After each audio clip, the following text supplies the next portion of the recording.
Epithelial tissue को दो parts में बांटा गया है। बॉडी के सबसे ऊपर होते हैं epithelial tissue, depends on number of layers. तो एपिथेलियल टिश्यू को लेयर्स कितनी हैं उस आधार पर दो पार्ट्स में बांटा गया है। First simple epithelial tissue, second compound epithelial tissue. अब अगर सिंपल एपिथेलियल टिश्यू है तो यूनिलेयर होगा। यूनिलेयर मतलब सिंगल लेयर्ड है। काम क्या कर रहा है? सिक्रीशन करता है, डिफ्यूज़न करता है, फिल्ट्रेशन करता है, एब्जॉर्प्शन करता है। सिक्रीशन करता है, डिफ्यूज़न करता है, फिल्ट्रेशन करता है, एब्जॉर्प्शन करता है। कंपाउंड एपिथेलियल टिश्यू की तरफ आओ तो ये आपकी कवर द ड्राई स्किन, जो सूखी त्वचा है उसको कवर करता है। मैनी लेयर, इस पर बहुत सारी लेयर होती हैं। इनका काम क्या होता है? केवल प्रोटेक्शन देना, केवल प्रोटेक्शन देना। तो सबसे ऊपरी जो लेयर है वो कंपाउंड एपिथेलियल टिश्यू की है। और बॉडी के अंदर बहुत से ऐसे पार्ट हैं जिनके अंदर सिंपल एपिथेलियल टिश्यू की लेयर्स होंगी, तो पढ़ेंगे इनको। सबसे पहले एपिथेलियल टिश्यू को नंबर ऑफ लेयर्स के हिसाब से देखा तो पहला था सिंपल एपिथेलियल टिश्यू जो यूनिलेयर था, दूसरा था कंपाउंड एपिथेलियल टिश्यू जो मैनी लेयर का था, बहुत सारी लेयर्स का। काम क्या था कंपाउंड का? केवल प्रोटेक्शन। सिंपल का सिक्रीशन, डिफ्यूज़न, फिल्ट्रेशन, एब्जॉर्प्शन। अब कंपाउंड एपिथेलियल टिश्यू यहीं से ख़त्म हो जाता है, लेकिन सिंपल अभी बहुत बड़ा है, सिंपल को पढ़ते हैं अंदर तक। तो सिंपल के जितने भी टाइप हैं हमने पहले से ही लिखा है कि ये सभी सिंगल लेयर्ड हैं। ये सभी कैसे हैं? सिंगल लेयर्ड हैं। जैसे simple squamous epithelium, simple squamous epithelium. अब स्क्वैमस मतलब स्क्वायर टाइप का है, मतलब कैसा है? टाइल जैसा है, टाइल लाइक, टाइल जैसा, चपटा हुआ। स्क्वैमस मतलब चपटा हुआ। Simple squamous epithelial tile like है।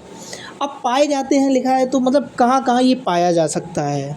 तो ब्लड वेसल्स में पाया जाता है, एयर सैक्स ऑफ लंग्स में पाया जाएगा, लंग्स में ही तो एयर सैक्स होते हैं, एयर सैक्स ऑफ लंग्स में पाया जाएगा, ब्लड वेसल में पाया जाएगा, ग्लोमेरुलस एंड वोमन्स कैप्सूल में पाया जाएगा। बात खत्म। Blood vessels, air sac of lungs and glomerulus of Bowman's capsule, यहीं तक पाया जाएगा।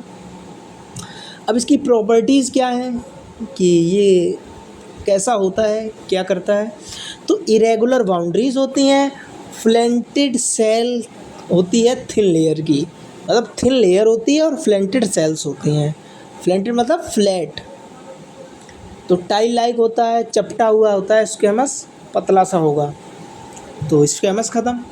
अब simple cuboidal epithelium, cube like होते हैं, क्यूब जैसे होते हैं, क्यूब लाइक। पाए कहाँ जाते हैं? Commonly found in duct of glands. जो भी ग्लैंड्स हैं उनकी डक्ट्स में पाए जाएंगे, नली में पाए जाएंगे। Tubular parts of nephron, nephron के ट्यूबुलर पार्ट्स में पाए जाएंगे। और नेफ्रॉन कहाँ होता है? किडनी में। न्यूरॉन आपका होता है नर्व सेल्स में, लेकिन नेफ्रॉन किडनी में होता है। तो ट्यूबुलर पार्ट्स ऑफ नेफ्रॉन जो किस में होता है? इन kidney. Duct of glands, glands की डक्ट्स में पाए जाएंगे। और ब्रश बॉर्डर एंड पीसीटी, ये भी उसी में दिया गया है कि ट्यूबुलर फॉर्म अगर नेफ्रॉन में पाए जाएंगे तो नेफ्रॉन में पीसीटी भी होती है, तो उसके ब्रश बॉर्डर में पाए जाते हैं। फंक्शंस क्या क्या करते हैं simple cuboidal epithelium tissue? Functions करते हैं secretion and absorption, secretion and absorption. Functions करते हैं secretion and absorption, secretion and absorption. तो सिंपल स्क्वैमस पढ़ लिया जो blood vessel, air sacs of lungs, glomerulus और वोमन्स कैप्सूल में पाया जाता था। इरेगुलर बाउंड्री होती थी, फ्लेंटेड और थिन लेयर होती थी। सिंपल क्यूबाइडल पढ़ लिया जो आपका डक्ट ऑफ ग्लैंड्स में पाया जाता है, ट्यूबुलर पार्ट्स में पाया जाता है नेफ्रॉन के, और ब्रश बॉर्डर पीसीसी में पाया जाता है, सिक्रीशन और एब्जॉर्प्शन करता है। और सिंपल कोलुमनार जैसे शुरू हुआ वैसे ही खत्म होगा। कैसे? लॉन्ग सिलेंडर या कॉलम लाइक होते हैं कोलुमनार वाले, सिंपल कोलुमनार एपिथेलियम वाले। और पाए कहाँ जाते हैं? लाइनिंग ऑफ स्टमच या इंटेस्टाइन में। बात खत्म। लाइनिंग ऑफ स्टमच या इंटेस्टाइन में। और सीधी बात, इनका न्यूक्लियाई बेस पर होता है। ये सभी सिक्रीशन और एब्जॉर्प्शन में हेल्प करते हैं। इनका न्यूक्लियाई बेस पर होता है और ये सभी सिक्रीशन और एब्जॉर्प्शन में हेल्प करते हैं। बात खत्म। उसके बाद modification of cuboidal and columnar epithelium tissue. तो क्यूबाइडल और कोलुमनार एपिथेलियम टिश्यू का जब मॉडिफिकेशन हुआ तो क्या हुआ? तो number of modification of squamous के आधार पर इन्हें बांटा गया है। पहला सिलिएटेड एपिथेलियम है, तो अगर स्मॉल है सिलिएटेड में, स्मॉल सिलिएटेड है तो वो क्यूबाइडल होगा, और लार्ज है तो कोलुमनार होगा। अगर स्मॉल है तो क्यूबाइडल होगा, और लार्ज सिलिएटेड बना है तो कॉलुमिनार होगा। दो फंक्शंस हैं, याद कर लेते हैं कि पहला help in movement of particles like mucus, जो भी बॉडी में आपका म्यूकस वगैरह निकलता है किसी भी पार्ट से, वो सिलिएटेड एपिथेलियम टिश्यू से होकर के निकलता है, तो help in movement of particle like mucus. दूसरा इतना याद रखना है कि सिलिएटेड एपिथेलियम टिश्यू जो आपके होते हैं वो पाए जाते हैं ब्रोंकियोल या फैल्लोपियन ट्यूब में, ब्रोंकियोल और फैल्लोपियन ट्यूब में। अब ब्रोंकियोल और फैल्लोपियन ट्यूब बड़ी होती हैं तो यहाँ कॉलुमिनार होंगे, बात खत्म।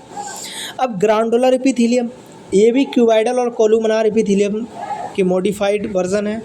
तो ग्राउंडुलर मेनली सिक्रीशन, इसका काम है ग्राउंडुलर का क्या, केवल सिक्रीशन करता है, ग्लैंडुलर केवल सिक्रीशन करता है। तो यूनिसेलुलर ग्लैंडुलर एपिथेलियम टिश्यू क्या करता है, आइसोलेटेड ग्लैंडुलर सेल होती हैं।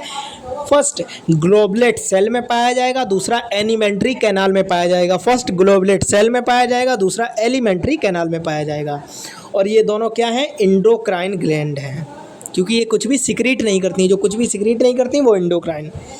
और multi cellular glandular epithelium tissue क्या है, ये क्लस्टर ऑफ सेल्स में पाया जाएगा, जैसे सेलेवरी ग्लैंड और पेनक्रियाज। और सेलेवरी ग्लैंड और पेनक्रियाज क्या करती हैं, सेलेवरी सलाइवा को सिक्रीट करती है, पेनक्रियाज आपके बाइल जूस को सिक्रीट करेगा या पेनक्रियाटिक जूस को सिक्रीट करेगा, तो ये हो जाएंगी, सिक्रीशन करती हैं, तो एक्सोक्राइन ग्लैंड्स।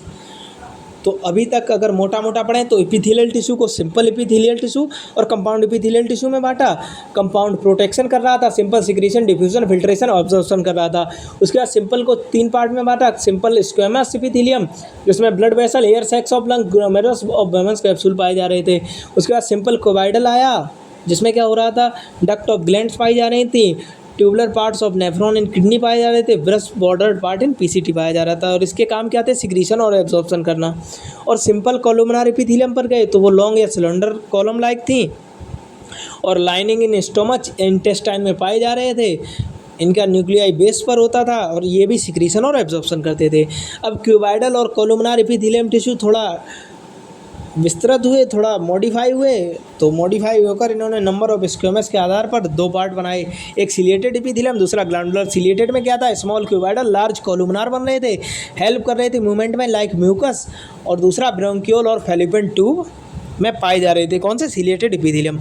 और ग्लैंडुलर मेनली सिक्रीशन करते हैं, 2 टाइप के होते थे, यूनिसेलुलर ग्लैंडुलर एपिथेलियल टिश्यू और मल्टी सेलुलर।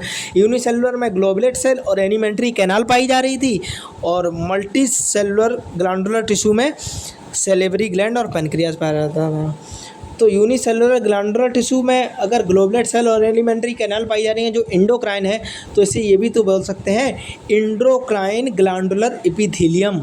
और अगर मल्टी सेलुलर वाले में एक्सोक्राइन मतलब सेलेवरी ग्लैंड्स पाई जा रही हैं, तो इसे बोल सकते हैं exocrine glandular epithelium tissue. That's all.